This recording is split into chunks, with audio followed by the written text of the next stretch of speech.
আল্লাহ রাসূল সাল্লাল্লাহু আলাইহি ওয়াসাল্লাম বলেছেন, কুল্লু গুলামিন মুরতাহানুন বিআকিকাতিহি তুযবাহু আনহু ইয়াওমা সাবিহি। প্রত্যেক সন্তানের আকিকা দিতে হয় তার সপ্তম দিনে, ওয়া ইউহলাকু ওয়া ইউসাম্মা, এবং সপ্তম দিনে মাথার চুল ফেলে দিতে হয়, তার সুন্দর একটি নাম রাখতে হয়। এখন প্রশ্ন হচ্ছে, সপ্তম দিনে কেউ দিতে পারেননি, 14তম দিনেও দিতে পারেননি, 21তম দিনেও দিতে পারেননি, হাতে টাকা ছিল না, কুরবানির সাথে আকিকা দিয়ে দেওয়া যাবে কিনা? এক্ষেত্রে আমরা উত্তরে বলবো যে কুরবানি এবং আকিকা আপনাদের খেয়াল রাখতে হবে যে ভিন্ন দুটি এবাদত। প্রথম কথা হচ্ছে এবাদত ভিন্ন দুটি এবাদত, কারণ কুরবানি এটা বছরের একটা নির্ধারিত সময়, জিলহজের 10 তারিখে, এবং তারপরে আরও 2 দিন বা 3 দিন, এই সময়গুলোতে আপনি কুরবানি করতে পারবেন। তাহলে এটা হজের মৌসুমে জিলহজ মাসে করতে হয় কুরবানি, কিন্তু আকিকা কিন্তু এরকম না। আকিকাটা যে কোনো মাসে হতে পারে।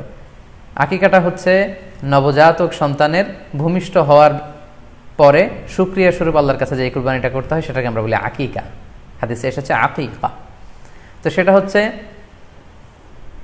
সন্তান কখন ভূমিষ্ঠ হলো সেটার উপর নির্ভর করে। কুরবানি হচ্ছে জিলহজের 10 তারিখে আমরা কুরবানি করে থাকি, আর আকিকা হচ্ছে বাচ্চা যেদিন জন্মগ্রহণ করবে, সন্তান ভূমিষ্ঠ হওয়ার 7 দিন পরে।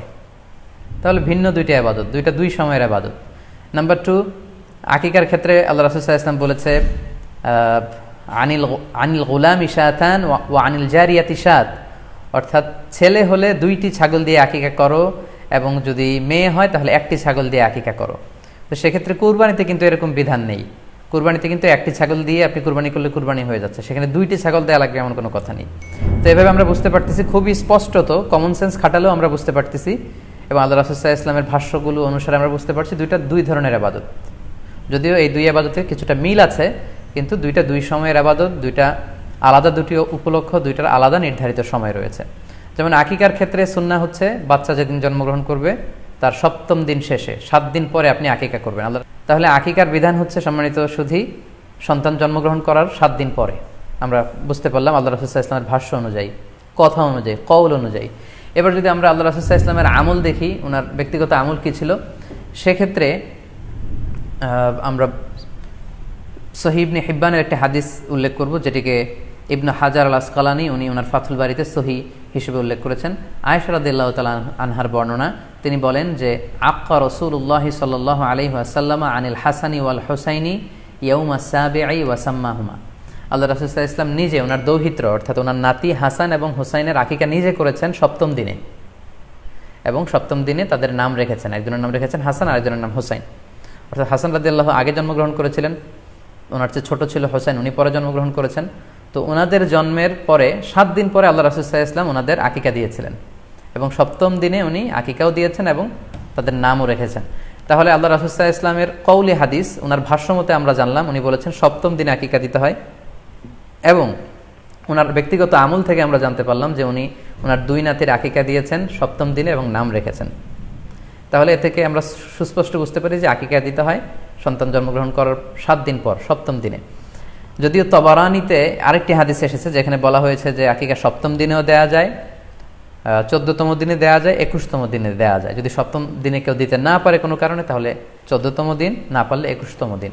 তাহলে সুস্পষ্টভাবে উল্লেখ আছে যে আকিকার সময়সীমা 7ম দিনের কথা আমাদেরকে বলা হয়েছে। তো সেক্ষেত্রে আপনার সন্তান জন্মগ্রহণ করলে আপনি শুকরিয়া স্বরূপ কুরবানি করবেন, আত্মীয় স্বজনকে খাওয়াবেন, আকিকার গোশত নিজেরাও খাবেন। তো এটা যদি আপনি কুরবানির জন্য রেখে দেন, তাহলে তো সন্তান দুনিয়াতে আসার এই আনন্দটা থাকে না। একজন যখন সন্তান পায়, সে কেমন যেন আকাশের চাঁদ হাতে পায়। তো তখন তার 7 দিনের মধ্যে যে আনন্দটা থাকে, ওই দিন তার নাম রাখা হবে, আত্মীয় স্বজনরা আসবে, বাচ্চাকে দেখবে, দোয়া করবে, তখন আকিকা করে গোশত নিজে খাবেন, আত্মীয়দের খাওয়াবেন, পাড়া প্রতিবেশীদেরকে দিবেন। এটা হচ্ছে সন্তান ভূমিষ্ঠ হওয়ার উপলক্ষকে কেন্দ্র করে এই আকিকা। সো এটাকে কুরবানির সাথে মিক্স আপ করার কোনোই প্রয়োজন নেই, এবং এক্ষেত্রে সুস্পষ্ট গাইডলাইন হচ্ছে যে 7ম দিনে আকিকাটা দিতে হয়।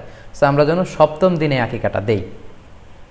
তবে হ্যাঁ, এখন প্রশ্ন হচ্ছে 7ম দিনে কেউ দিতে পারেননি, 14তম দিনেও দিতে পারেননি, 21তম দিনেও দিতে পারেননি, হাতে টাকা ছিল না, সামহাও কোনো কারণে মিস করেছেন, তখন আপনি যখন সুযোগ হয় তখন করে দেন।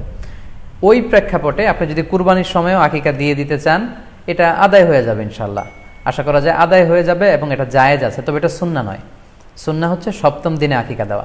পাশাপাশি গরু দিয়ে, মহিষ দিয়ে, উট দিয়ে আকিকা দেওয়াও কিন্তু সুন্নাহ নয়। আকিকা দেওয়া সুন্নাহ হচ্ছে ছাগল দিয়ে।